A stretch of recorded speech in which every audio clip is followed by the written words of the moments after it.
What is your worst? I looked away for 1 second story. It took only 2 seconds of me looking away from my son to give himself a life-threatening injury. I had just finished changing my 6-month-old son's diaper, with him lying on the couch, with a changing cloth underneath. I turned to throw the diaper in the trash right next to the couch, and in the 2 seconds I didn't have my hands on him, he rolled off the couch.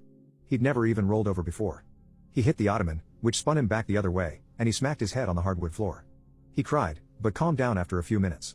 There was no sign of swelling, no blood, or any signs of damage. We were worried about a possible concussion, so we kept a close eye on him the rest of the day.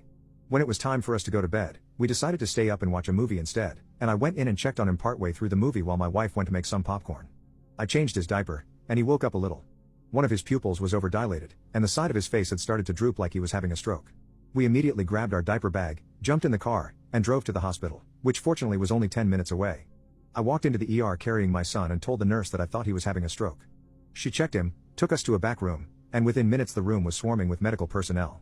A doctor informed us that it looked like our son had cracked his skull internally, and there was swelling in the brain. They would need to perform open cranial surgery immediately to relieve the pressure on the brain. The doctor told us that they weren't sure he would survive the surgery, but it was the best option. We were whisked into another room, separated, and asked questions about exactly how the injury had happened. They wanted to make sure it wasn't due to abuse, because they said that falling off the couch onto the floor shouldn't have had the force to crack an infant's skull. At this point, his mom and I were both sobbing, just trying to figure out what was going on and whether our son was going to be okay. When they finally finished interviewing us, they brought us into a waiting room.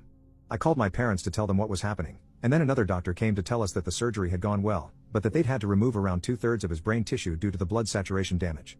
He showed us an X-ray or MRI they had done just before actually beginning cutting that showed what looked like a crescent moon of gray matter clinging to the left edge of the interior of the skull, with the rest of the image filled by blackness, which the doctor told us was blood.